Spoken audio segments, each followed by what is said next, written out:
Leading the pass catcher love list here is a guy that we talked about a little bit earlier in the show, and that's Garrett Wilson. As you see there on your screen, he comes in at number 9 for me on the week in the rankings, right?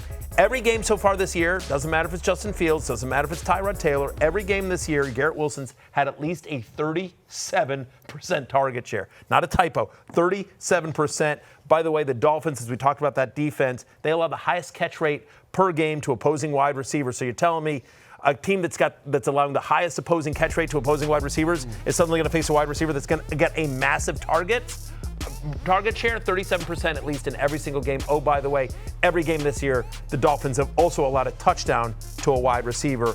Giving Garrett Wilson, all the Garrett Wilson this week, top 9 play for me. Yep, Garrett Wilson, he's very much, it's really him and JSN are the two guys who are just like, you're the entire passing game. Yes. Sorry, guys. Ironically, Puka Nacua is also kind of there, but he's got Devontae Adams as well, and those are two of the top 5 guys by target rate in the NFL. Yeah, the difference is, like, you see Devontae Adams catch that 50-yard bomb that we haven't seen any signs of that on the Jets. You see that from Tyler Johnson?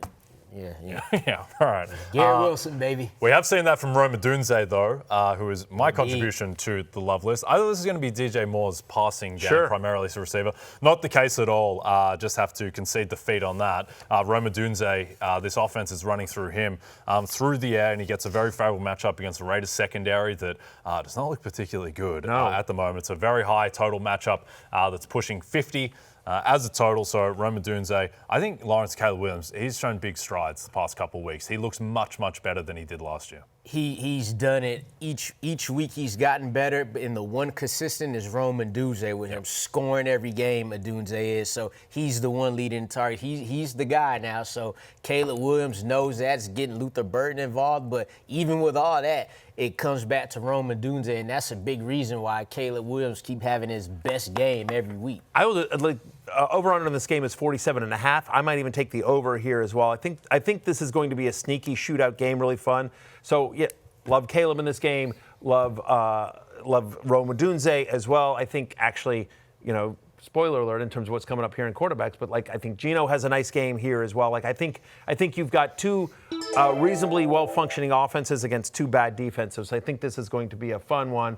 The Fantasy Football Show asks me true or false. Odunze is better than Drake London all year long. You are the biggest Drake London fan I know, Lawrence Jackson. I put that to you. Detective Drake London or Rome Odunze rest of the year. I'm going to need one of them. Yeah. Man. Safety type. It is very easy to say Rome Odunze as we sit here. Man. I think Drake London might be the better receiver, but I think Rome Odunze is the better quarterback. That's what it is. That I don't question at all. Never questioned that. I'm going to say Odunze, man. Yeah. I get that as well. I get that. He's making too many, and it's not fluky. He's getting the targets, he's getting the receptions, the yards, the touchdowns. So even when Caleb Williams doesn't have a great quote-unquote passing game, Rome Odunze has still been a top 10 wide receiver. We saw this in the preseason. We thought Odunze might break out this year. I don't think we expected what has happened so far. But we saw the preseason usage and we liked Odunze. But he is this year becoming everything we thought he was going to be last year coming out of college, where he was a top 10 overall pick. I will say that the other thing that's in the benefit on the side of Odunze, that's a benefit to Odunze, is that the Bears have a bad defense. They're going to constantly, and the more they get comfortable in Ben Johnson's offense, the more they're going to be able to exploit this. That's part of the problem here, is that not only has Penix played bad, but the Falcons, other than last week, they got blown up by your Panthers. By the Panthers, sorry, not your Panthers. Your Falcons got blown up by the Panthers. They're my Panthers now. When you win 30-0, you're my team. Yeah, you now get Lawrence. Yeah, not only do you get the win, you also get Lawrence as a fan. But no, just Penix has been bad, and the Falcons' defense, I think, is better than the Bears' defense. So I don't know that the Falcons are going to get into kind of crazy.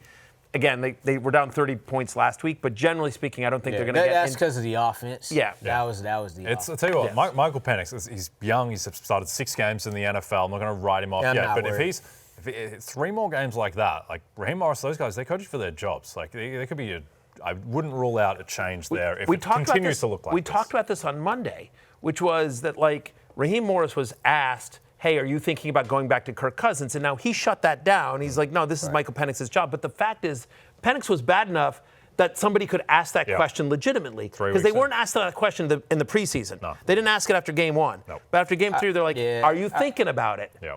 It's a legit question. I don't think it is, because it's 6 games into his career. We get too quick. But this is a team that's expected to win the division, Lawrence, or at least make the playoffs. Yeah. And the fact that they lose, it's not that they lost to the Panthers, whatever. The Packers lost to the Browns. It is that they lost to the Panthers. But no. It's not. Hang on. Yeah. Yes, that's the point. It's not that they lost to the Panthers, because any given Sunday you can have a bad loss. Like I said, Browns beat the Packers.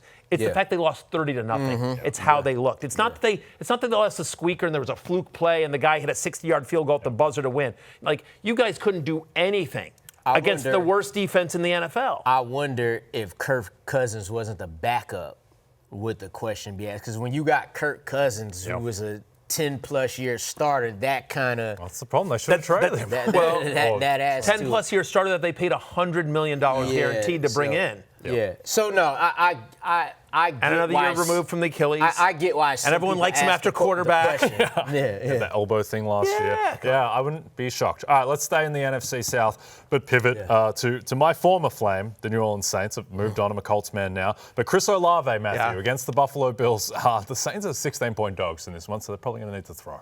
Yeah, by the way, and even prior to this game, where they are more than 2 touchdown underdogs, they're third in the NFL in pass attempts. So literally, there's only 2 teams in the NFL that are throwing more than Ratty Ice himself, Spencer Rattler, and the New Orleans Saints. And by the way, when he's throwing to Chris Olave. This is one of the reasons why Kamara has struggled so much, because he's not getting the passing game work. But Chris Olave leads the NFL with 37 targets. No wide receiver, no player in the NFL has more targets this year than Chris Olave. He's got a 32% target share, and that includes at least 1 end zone target in every single game so far this season. So they're throwing a lot, and when they throw, they're looking at Chris Olave. So on the road at Buffalo, where they're double-digit underdogs, more than 2 touchdown underdogs, they're going to be a negative game script time to throw against Buffalo. I do think you can throw against Buffalo. I think there might be some junk time here. I have Chris Olave at wide receiver 14 this week. It's a top 15 play. Yep, it's always a question of health with Chris Olave. When he's out there his whole career, he's been an absolute boss. We've mentioned Drizzy Drake London before, Lawrence. He gets a very favourable matchup against, a favourable matchup against the Commanders, who don't have an elite defense. And if they don't fix it this week, then you lose confidence that it's going to get fixed this season. You got to see something here, especially because these 2 teams played late in the season last year, and it came down to the wire. This is one of those games where we saw Penix and was like, oh, he's going to be the guy. Like, you going toe-to-toe with a quarterback who about to be Rookie of the Year. So now you run into the Commanders again, who, they're allowing the 8th most fantasy points per game to wide receivers. They just let the Las Vegas Raiders wide receivers go for 247 receiving yards in Week 3. This will be the thing for me right here with Drake London, right? Week 1, Penix threw 42 passes. Week 2, he only threw 21 because they didn't have to do anything against the Vikings. Week 3, he threw it 36 times, which we like that. We just like it when you throw to Drake London, not to the other team. So Drake London, Week 1, 15 targets. Week 2, only 4. Again, they didn't have to do nothing. Last week, 8 targets. So he's still getting the look. So against this defense, you got to step it up a little bit, and I expect Drake London to. Okay, question from Aloha Bricks. It's a great name. Who do you like long-term, London or Olave? There I'm going London. London, mainly because of the health concern. Olave's one big hit from health, and Spencer Rattler has been better than expected. Rattler's been better than Michael Penix this year. For sure. Yeah. But I'm just banking on either Penix will figure it out, or they will turn to Kirk Cousins, who will be able to get the ball to Drake London. I'm curious here, guys, though. This Atlanta-Washington game is a really interesting one just because I feel like, just talking NFL for one quick second, this feels like a very big gut check game for both teams. Indeed. Commanders 2-1. Falcons are 1-2. Yeah. So Falcons are 1-2. Commanders 2-1. The Commanders favored by 1.5. So basically, it's saying this is a pick'em. Yeah. Vegas is saying these 2 teams are basically equal, and so as Jay always says, how home field is worth 1.5 points, right? Yep. And so I guess actually they're saying the Commanders are a point better. Yep. But this feels like this is an important game for the Commanders. Went fine. They beat the Raiders and they beat the Giants, whatever. But they got their ass kicked by the Packers. This is like the first team that's comparable to them that they're going to be competing with for like a wild card spot potentially if they can't pass the Eagles in the East. And so.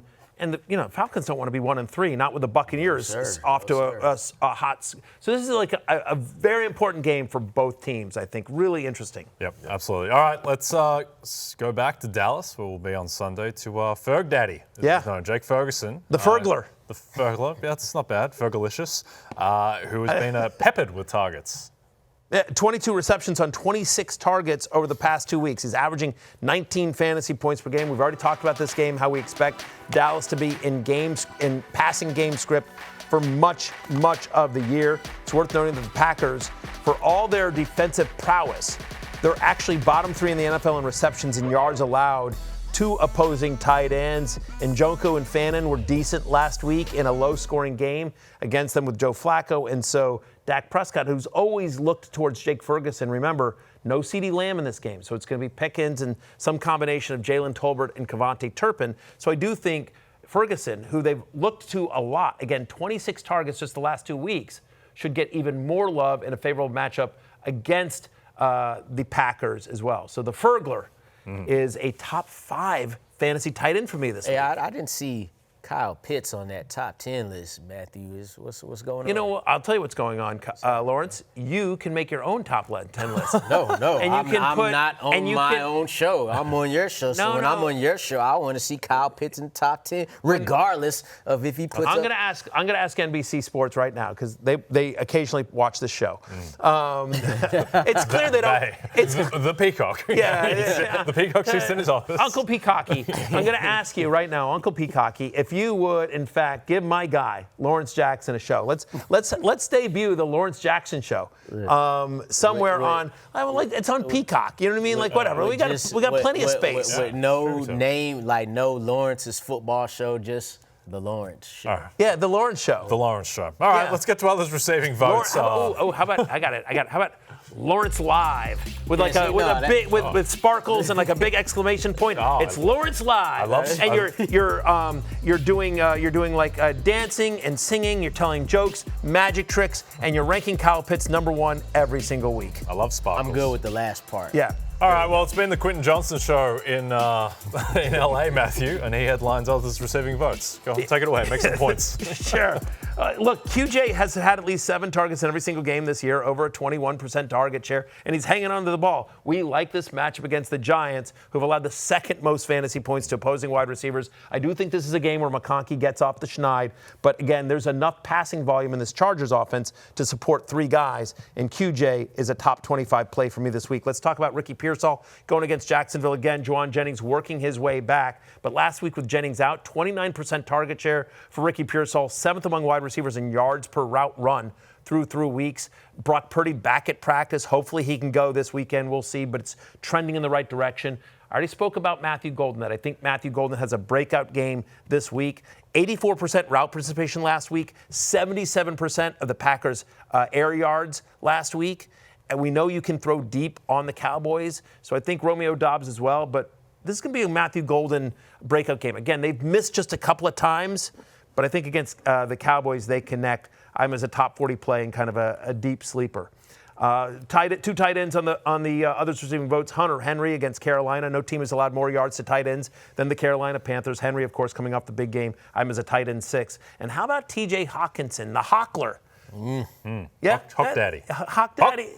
Yeah. The Hockler just Hawk Tua. Yeah. Anyway, the Hockler playing against Pittsburgh, 25% target share with Carson Wentz under center last week. We expect Wentz to make another start this week.